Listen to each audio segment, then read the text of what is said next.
Hello guys, welcome back to our YouTube channel Trader Swami. Guys, आज की learning video में भी आप सबका स्वागत है। गाइस, आज का मास्टर क्लास रहेगा मूविंग एवरेजेस के ऊपर कि मूविंग एवरेजेस एक कैसा टूल है, उसे किस प्रकार से यूज किया जाता है, इंट्राडे में, स्विंग ट्रेडिंग में, पोजिशनल में कैसे उसका इस्तेमाल किया जाता है और मैं उसे कैसे यूज करता हूँ ट्रेड करने के लिए। ठीक है, तो गाइस पहले भी मैंने एक वीडियो बनाया था वीवैप के ऊपर कि वीवैप को मैं कैसे यूज करता हूँ और इंट्राडे में उसका बेस्ट यूज क्या है। आशा करता हूँ आपने वो वीडियो जरूर देखा होगा, और अगर अभी तक आपने वो वीडियो नहीं देखा है तो आप जाके वो वीडियो पहले जरूर देखिए। ठीक है, क्योंकि ये वीडियो की जो सीरीज मैं चला रहा हूँ इसमें मैं आपको पूरा अपना टेम्पलेट बना के दूंगा कि जो जो इंडिकेटर्स या जैसे जैसे प्राइस एक्शन पैटर्न्स को मैं यूज करता हूँ पूरा मैं आपको बताऊंगा कि आप भी उसको कैसे यूज कर सकते हैं। ठीक है, तो अगर अभी आपने वीवैप वाला वीडियो नहीं देखा पहले जाके वो देख लीजिएगा। उसमें मैंने आपको पूरा बताया अच्छे से कि एसएल हंटिंग से, क्योंकि आजकल वीवैप में बहुत सारे एसएल हट किए जाते हैं छोटे टाइम फ्रेम पे, 5 मिनट पे, 10 मिनट पे, 15 मिनट पे। उनसे कैसे बचा जाता है और कैसे एक तरफ की डायरेक्शन को हम समझ सकते हैं। ठीक है, तो पहले आप जाके वो वीडियो देख लीजिएगा और आज हम बात करेंगे मूविंग एवरेजेस के ऊपर। क्योंकि गाइस देखिए, मूविंग एवरेजेस जो है ना, वो एक बहुत ही पुराना और बहुत ही सटीक टूल है प्राइस को रीड करने के लिए। प्राइस अपनी एवरेज को रिस्पेक्ट करता करता आगे बढ़ता है। ठीक है, मूविंग एवरेज क्या है? मूविंग एवरेज एक प्राइस की एवरेज है। ठीक है, कोई भी प्राइस अगर बन रहा है, कोई भी प्राइस है, तो उसकी क्या मूविंग एवरेज बता रही है कि पिछली जितने भी कैंडल्स हैं या जितने भी टाइम पे आप लगा रहे हो उसे, उसकी पूरी एवरेज बताता हो। लेट्स से, एक मिनट में इसको यहाँ से हटाता हूँ, एक मिनट इसको मैं डिलीट करता हूँ यहाँ से। अब देखिए, यहाँ पर अगर आप देखें, अगर आप यहाँ से स्टार्ट करें, यहाँ से लेकर यहाँ तक, सपोज कीजिए कुछ 30-40 कैंडल्स हैं, 50 कैंडल्स है मान लीजिए। तो ये जो 50 कैंडल्स में ट्रेडिंग हुई है, इसमें जो वॉल्यूम आया, इसमें जो ट्रेड हुआ, जो इसमें बाइंग हुई, सेलिंग हुई, उसकी क्या एवरेज चल रहा है। ठीक है, उसकी एवरेज प्राइस क्या चल रही है, वो मूविंग एवरेज हमें बता देती है। लेकिन अगर आप इसको सिर्फ ऐसे ही देखो, बिना इस पे कुछ एवरेज लगा के, बिना कोई इंडिकेटर लगा के, आपको क्या समझ में आ रहा है? क्या समझ पाते हैं आप इसे? यहाँ से ऊपर गया प्राइस, यहाँ से नीचे आया, ऊपर गया, नीचे आया, ऐसे बनाया पैटर्न, ऐसे बनाया। यहाँ पे आप इसको एम पैटर्न समझोगे, यहाँ पे ब्रेकआउट हो जाएगा नीचे को तो आप शॉर्ट कर दोगे। नहीं गाइस, ऐसे नहीं होता। प्राइस को समझना पड़ता है कि प्राइस की साइकोलॉजी समझनी पड़ती है। तो उसमें मूविंग एवरेज बहुत ज्यादा हेल्प करती है। ठीक है, उसको पढ़ने में। अभी मैं एक मूविंग एवरेज लगाऊंगा स्क्रीन पे, कोई भी लगाऊंगा, आपको समझ में आएगा मैं क्या कहना चाह रहा हूँ। ठीक है, यहाँ से प्राइस ऊपर गया, नीचे गया, प्राइस ने ऐसे क्रिस क्रॉस किया, नीचे आ गया। यहाँ पर मैं लगाता हूँ मूविंग एवरेज, एक्सपोनेंशियल लगाता हूँ मैं अभी। उसको हम नंबर रख देते हैं 50। ये मैंने लगा दी यहाँ पर 50 EM में। ठीक है, अब देखिए यहाँ पर अब क्या हमें क्लियर हो रहा है कि यहाँ पर जब प्राइस इसके नीचे था तो प्राइस 50 EM पे गया, वहां से रेजिस्ट करके नीचे आया, दोबारा उसने उसको क्लोज किया ऊपर, उसके ऊपर क्लोजिंग दी, दोबारा नीचे आया, करते करते यहाँ पर जब प्राइस नीचे आया तो उसके नीचे उसने डाउन ट्रेंड बनाया। लेकिन आप यहाँ पे कहोगे कि हम तो यहाँ पे कंफ्यूज हो गए, प्राइस पहले ऊपर गया, फिर यहाँ पे नीचे आया, फिर यहाँ पे, तो हमें क्या पता लगेगा कि प्राइस ऊपर जाना चाह रहा है कि यहाँ से नीचे आना चाह रहा है? तब उसमें कंफ्यूज हो जाएंगे। ठीक है, इसमें चिंता मत कीजिए, मैं इसका सोल्यूशन आपको देके जाऊंगा इस वीडियो में। इसका सोल्यूशन क्या है कि कैसे इन चीजों से बचा जाता है। ये जो क्रिस क्रॉस चलता है वीवैप पे भी, मूविंग एवरेजेस पे भी, इसमें आपको बता के जाऊंगा। ठीक है, अब इसको मैं डिलीट करता हूँ यहाँ से।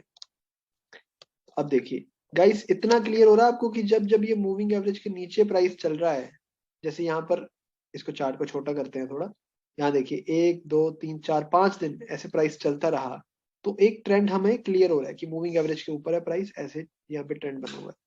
फिर यहाँ पे कंसोलिडेट किया प्राइस, इसका मैं आपको बताऊंगा। उसके बाद प्राइस जब नीचे आया तो एक मान के चलते हैं कि नेगेटिव ट्रेंड ही चल रहा है यहाँ पर, क्योंकि 50 EMA के नीचे है प्राइस। अब ये 50 EMA क्या है? 50 EMM में उसने पिछले 50 कैंडल्स का, 50 आवर्स मतलब 1 घंटे का टाइम फ्रेम हमने लगाया है, तो पिछली 50 घंटे की एवरेज को प्राइस ने फेल कर दिया और उसके नीचे ट्रेड कर रहा है। मतलब कि प्राइस वीक है, पिछली 50 घंटे के प्राइस से प्राइस अभी वीक चल रहा है, इसलिए प्राइस उसके नीचे है।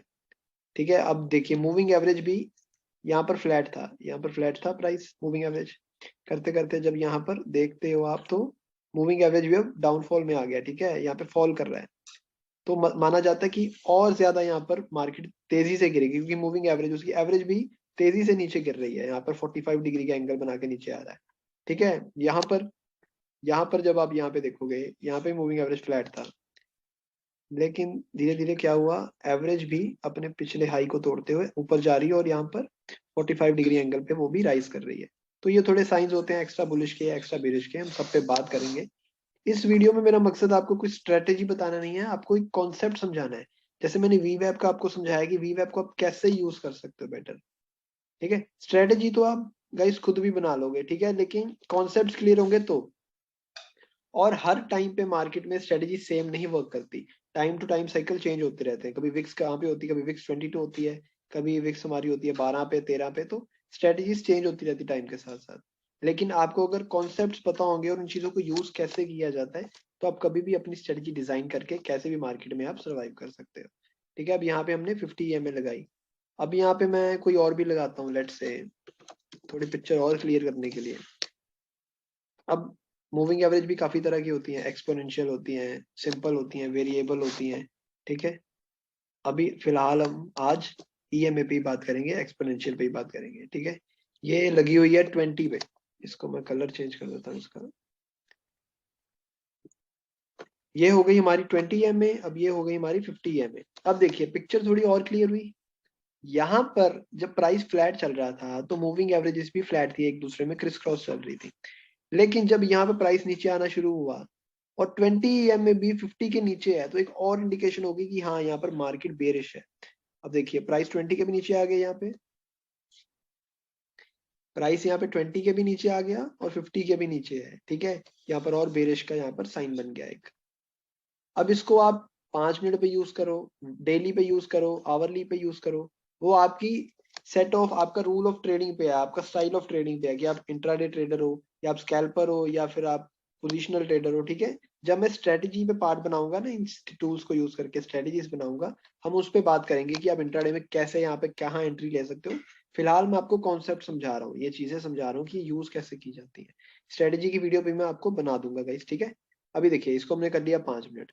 अब 5 मिनट पे क्या हुआ, 5 मिनट पे यहाँ से स्टार्ट हुआ डे, ठीक है। अब यहाँ पे 20 ऊपर चल रही है ग्रीन वाली, 20 जब नीचे आई प्राइस भी नीचे आ गया।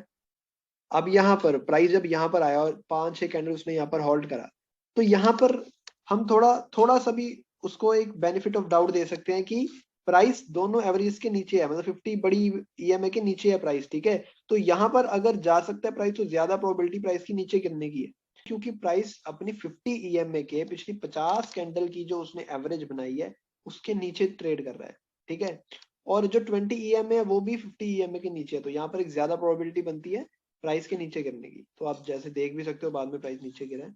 यहाँ पर चार्ट बना हुआ है, बताना इजी है, लेकिन ये चीजें वर्क करती हैं मार्केट में, ठीक है। अब यहाँ पर आप देखो, यहाँ पर जब मूविंग एवरेज 20 ऊपर थी लेकिन 50 नीचे थी, तो प्राइस भी ऊपर था। तो हम कह सकते थे कि यहाँ से प्राइस ऊपर क्यों नहीं गया, प्राइस यहाँ से नीचे क्यों आया। उन चीजों पे हम बात करेंगे, ठीक है। ये क्योंकि बड़े टाइम फ्रेम पे भी जाके चेक करना पड़ता है कि ट्रेंड किस साइड था। अब यहाँ देखिए ट्रेंड ऑलरेडी डाउन चल रहा है, यहाँ पर देखिए ऑलरेडी ट्रेंड इतना नेगेटिव है, और यहाँ पर अभी जस्ट ऊपर आया और वो सस्टेन भी नहीं करा, और यहाँ पर उसने ऐसा हैमर कैंडल सा बनाया। तो ये चीजें सब पढ़नी पड़ती हैं, ठीक है। इंट्राडे में ट्रेड करना इजी नहीं है, उनमें काफी चीजें सोच के चलनी पड़ती है। अब यहाँ पे उसने हैमर कैंडल सा बनाया, 1 मिनट में ड्रॉइंग्स को डिलीट करता हूँ। अब देखिए यहाँ पर ऑलरेडी ट्रेंड नेगेटिव था, प्राइस यहाँ से ऊपर आया, ठीक है। यहाँ पर उसने हैमर कैंडल सा बना दिया, फिर नेगेटिव फॉर्म किया। तो यहाँ पर आप क्या कर सकते हो कि आप वेट कर सकते हो कि मैं सिर्फ सेलिंग साइड में ही ट्रेड लूंगा, क्योंकि ऑलरेडी ट्रेंड काफी नेगेटिव चल रहा है। आप इसको थोड़े बड़े टाइम फ्रेम पे देखोगे तो पिक्चर ज्यादा क्लियर हो जाएगी। अब देखिए 15 मिनट पे हमने देखा तो पूरा पता लग गया कि यहाँ पर बाय ट्रेड करना ही नहीं था। यहाँ पर देखिए यहाँ मार्केट ओपन और 50 EMA से ही रेजिस्ट किया। तो ये चीजें चार्ट रीडिंग में आपको हेल्प करती है इंट्राडे ट्रेड करने के लिए या कोई भी ट्रेड करने के लिए। और चार्ट रीडिंग के लिए आपको क्या चाहिए, कुछ ऐसे टूल्स चाहिए जिन पे आपकी मास्टरी हो चुकी है, तभी आप अच्छे से चार्ट रीड कर पाओगे।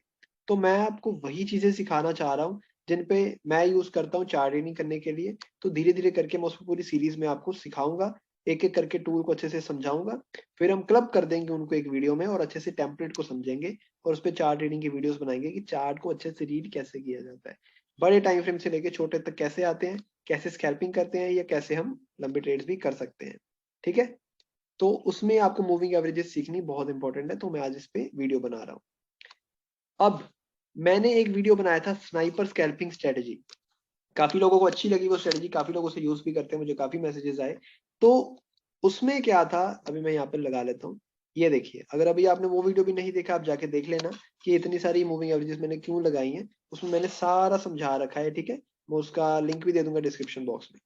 अब ये देखिए गाइस, ये स्नाइपर स्कैल्पिंग वाली मूविंग एवरेजेस मैंने सारी लगा के रखी है, ठीक है। 20, 25, 30, 35, 8 मूविंग एवरेजेस सब लगाई हुई है। और यहाँ पे मैंने लगाई है 2, आपको कॉन्सेप्ट समझाने के लिए। फिलहाल आपको क्या करना है, ये 2 को अभी आप मत लगाना, ठीक है, क्योंकि आप इसमें कंफ्यूज हो गए। ये देखिए, जैसे यहाँ पर प्राइस यहाँ पर चल रहा है, ठीक है, बाद में क्लियर हुआ। तो अभी हम एंट्री कहाँ लेंगे, उस पर मैं आने वाली वीडियोस में बात करूंगा। आपको क्या करना है, ये जब आप बैंड बना लोगे ना पूरा, तो जो यहाँ पर कंफ्यूजन आ रही थी ना आपको कि यहाँ पर कैसा चल रहा है प्राइस, 5 मिनट पे करता हूँ इसको मैं, रुकिए। निफ्टी इसको कर लेते हैं हम, बैंक निफ्टी। गाइस अगर ये वीडियो थोड़ा सा भी टेक्निकल लग रहा है, इसको 4 से 5 बार देखना, अच्छे से समझना, ये कॉन्सेप्ट बहुत डीप है, ठीक है, और बहुत इंपॉर्टेंट है चार्ट रीडिंग के लिए। अब यहाँ पे देखिए, एक चार्ट ये देख लीजिए आप, और एक यहाँ पे देख लीजिए। अब देखिए गाइस, जब हमने ये मूविंग एवरेजेस प्लॉट कर ली, तो हमारे पास पिक्चर और क्लियर हो गई कि जब ये प्राइस यहाँ से नीचे आ रहा है, तो सारा बैंड एक ही लाइन में चल रहा है। मतलब छोटा नंबर सबसे नीचे होगा, उससे बड़ा उसके ऊपर, उससे बड़ा उसके ऊपर, उससे बड़ा उसके ऊपर, तो सारे लाइन में चल रहे होंगे। ऐसे क्रिस क्रॉस नहीं चल रहे होंगे। देखिए जैसे यहाँ पे क्रिस क्रॉस है, ठीक है, कुछ भी समझ में नहीं आ रहा कौन किसके ऊपर है। यहाँ पर देखिए कितना क्लियर, मतलब सुपर बेरिश ट्रेंड यहाँ पर चल रहा है, ठीक है, और पूरा क्लियर ट्रेंड चल रहा है। अब यहाँ पर देखिए प्राइस यहाँ पे रुका, यहाँ पर उसके पास आया, अपने आपको एवरेज किया मूविंग एवरेजेस के पास आके। अब ये देखिए यहाँ पर जब प्राइस ऊपर चले गया सारे मूविंग एवरेजेस पे, 3:10 की कैंडल, 5 तारीख हम यहाँ पर भी चलते हैं, 3:10 की कैंडल, ये देखिए। अब यहाँ पर जब आप अगर देखते तो आप कहते कि 50 के ऊपर चल गया प्राइस, ठीक है, लेकिन जब आपने यहाँ पूरा बैंड देखा, तो क्या दिख रहा है कि नहीं, अभी भी ट्रेंड नीचे का ही है, सारी मूविंग एवरेजेस उसके नीचे ही है, ठीक है। तो यहाँ पर आपको एक्स्ट्रा क्लैरिटी आ गई, थोड़ी प्राइस को रीड करने में आसानी आई। अगर आप ये एवरेजेस कुछ भी ना यूज करते होते, बिल्कुल कोरा आप चार्ट पढ़ते होते, आपको क्या समझ में आता उसमें, कुछ भी नहीं। ये देखिए, आप क्या करते, यहाँ पर ट्रेंड लाइन लगाते, ये लगाते, वो लगाते, तो उसी में फंस जाते आप। ये देखिए, कुछ ट्रेंड लाइन आप यहाँ लगा देते ऐसे, और ऐसे लगा देते, एक ट्रेंड लाइन यहाँ पे लगा देते, तो उसमें कुछ खास चार्ट रीड आप नहीं कर पाते। और ट्रेंड लाइंस की भी एक्यूरेसी इतनी कुछ ज्यादा नहीं होती है, ठीक है। चार्ट रीडिंग पे फोकस करिए, चार्ट को समझिए, चार्ट की साइकोलॉजी को समझिए, कुछ टूल्स को मास्टर कर लीजिए, ठीक है, तभी आप अच्छे से चार्ट रीड कर पाओगे। अब यहाँ देखिए, जब आपको यहाँ पे साफ दिख रहा है कि मूविंग एवरेजेस का अभी भी फेस डाउनवर्ड्स है, सारी मूविंग एवरेजेस लाइनिंग में है, ठीक है, तो आप वहां पे वेट करेंगे हम कि कहीं पे हमें ट्रेडिंग अपॉर्चुनिटी मिले, ठीक है, जैसे यहाँ पर एक मिली, यहाँ पर उसने हैमर कैंडल सा बनाया रेजिस्ट करके, ठीक है। तो इन चीजों पे मैं बात करूंगा कि कैसे एंट्री लेनी है, कहाँ एग्जिट लेनी है, स्ट्रेटेजी वाली वीडियो में मैं बात करूंगा इन चीजों पे। बट फिलहाल अगर आप अभी भी स्ट्रेटेजी सीखना चाहते हो, तो आप, मैंने काफी वीडियोस बना रखी है स्ट्रेटेजीज पे, इंट्राडे स्ट्रेटेजीज पे, आप वो भी एक बार जाके देख सकते हो, ठीक है। अब यहाँ देखिए, साफ क्लियर आ रहा है हमारे पास ट्रेंड, यहाँ से जो ट्रेंड चला, जब उसने यहाँ पर खुद को चेंज किया, कन्वर्जेंस ने अपनी लाइन चेंज करी, जैसे यहाँ पर वो ऊपर में ट्रेंड में था, बुलिश में था, यहाँ जब उसने चेंज करा खुद को, तब से क्लियर ट्रेंड चल रहा है, ठीक है। ये जो छोटे छोटे फॉल्स आ रहे हैं, अब आप इसमें फंसोगे नहीं। यहाँ जो आप लॉस कर लेते हैं यहाँ पर कि ब्रेकआउट हो गया, यहाँ पर मैं बाय कर लूं, तो आप उनसे बच जाओगे। अब आपका लॉस बच जाएगा, आपको चार्ट रीडिंग में समझ में आ जाएगा कि नहीं, मुझे यहाँ पे बाय नहीं करना। इन चीजों पे प्रैक्टिस करो, ठीक है। ये वाली मूविंग एवरेजेस सारी अब यूज करना, बहुत पावरफुल बैंड एक सामने आ जाता है आपके, जिसको फेल करना बहुत डिफिकल्ट रहता है मार्केट के लिए। और जब वो फेल करेगा, यहाँ पर जब उसके ऊपर जाएगा, यहाँ पे प्राइस होल्ड करेगा, फिर ये सारी मूविंग एवरेजेस ऊपर को घूमेंगी, उसके बाद प्राइस ऊपर जाएगा, ठीक है। तो और कोई क्लैरिटी लेने के लिए आप इसे बड़े टाइम फ्रेम पे भी चेक कर सकते हो, कि जैसे 5 मिनट पे, अगर जैसे यहाँ पर 5 मिनट पे कुछ ऐसा सिग्नल बने, जैसा कि यहाँ बना, यहाँ पे ट्रेंड चेंज हो रहा है, तो किस साइड में हमें ट्रेड करना है, फोर्थ को हम चेक कर लेते हैं 15 मिनट पे, ठीक है। तो 4 तारीख को अगर आप देखो, 4 तारीख पे 15 मिनट पे भी ट्रेंड चेंज हो रहा था, ठीक है, मतलब बड़ा टाइम फ्रेम भी वहां पे ट्रेंड चेंज कर रहा था अपना। अब यहाँ से बड़ा टाइम फ्रेम में भी ट्रेंड नेगेटिव है, और छोटे पे भी 5 मिनट पे भी नेगेटिव है। और इसमें आप क्या कर सकते हो, ऐसे केसेस में आप स्कैल्पिंग भी की जाती है 1 मिनट पे, जब पूरा 15 मिनट 5 मिनट ट्रेंड सारा एक ही साइड में हो, तब 1 मिनट के टाइम फ्रेम पे भी आप स्कैल्प कर सकते हो, ज्यादा प्रॉफिटेबल रहते हैं और ज्यादा उसकी एक्यूरेसी रहती है, ठीक है। ये देखिए, इसको कहते हैं जब ये कन्वर्ज कर जाता है प्राइस। इसके ऊपर मैं वीडियो बनाऊंगा, मैंने बताया हुआ है, जब भी 10,000 सब्सक्राइबर्स हो जाएंगे चैनल पे, ब्रेकआउट ऑफ कन्वर्जेंस पे मैं वीडियो बनाऊंगा कि किस साइड को ब्रेकआउट होगा, उसको हम कैसे पहले ही पकड़ लें, और कैसे हम यहीं कहीं एंट्री लें, ना कि हमें यहाँ पर लेनी पड़े जब ट्रेंड बन जाए, ठीक है। तो इसमें मैं ये स्पेशल वीडियो बनाऊंगा 10K सब्सक्राइबर्स पे। तो गाइस आप इसी तरह चैनल को प्यार दीजिए, चैनल को और शेयर कीजिए, सब्सक्राइब कीजिए, मैं ऐसे अच्छे से अच्छा कंटेंट आपके लिए लेके आता रहूंगा। ठीक है, तो गाइज आज की वीडियो में हम इतना ही रखते हैं। अभी आप मूविंग एवरेजेस को लगाइए चार्ट्स पे, आप समझिए, आप ये नंबर्स यूज कर सकते हैं। 50 मूविंग एवरेज आप यूज कर सकते हो। मैं आपको नंबर्स बता देता हूँ जो से आपको यूज करने हैं। 50 EMA, 20 and for short term trend आप यूज कर सकते हो 9 EMA। ठीक है, जो 9 EMA नंबर होता है ना, मैं आपको एक मिनट लगा के दिखा देता हूँ चार्ट पे। मूविंग एवरेज एक्सपोनेंशियल जो 9 EMA होती है ना, वो ट्रेंड को बहुत अच्छे से डिफाइन करती चलती है। ठीक है, यहाँ पर मैं बता देता हूँ आपको, ये सब चीजों को मैं सिखाऊंगा आपको, स्ट्रेटजीज भी बताऊंगा, इंट्राडे की स्कैल्पिंग की भी कैसे करनी चाहिए हमें, हर चीज पे मैं आऊंगा। ठीक है, अब देखिए 9 नंबर क्या कर रहा है। 9 नंबर क्या कर रहा है, जब यहाँ पे देखिए ट्रेंड चल रहा है, यहाँ पर होल्ड किया, जब ये ट्रेंड चल रहा है 9 EMA को रिस्पेक्ट करता हुआ चलता है, और जब यहाँ से इसके ऊपर क्लोज दे दिया, तो वहां से एक ट्रेंड चेंज होने की एक प्रोबेबिलिटी बन जाती है। ठीक है, 9 नंबर बहुत पावरफुल रहता है। तो आप मूविंग एवरेजेस को अपने चार्ट रीडिंग में इंक्लूड कीजिए। मैं आशा करता हूँ आपको बहुत अच्छे रिजल्ट्स आएंगे चार्ट रीडिंग में। बाकी हम आने वाली सीरीज में बात करेंगे। ठीक है गाइस, तो आज की वीडियो में इतना ही रखते हैं। Thank you so much guys, thank you so much.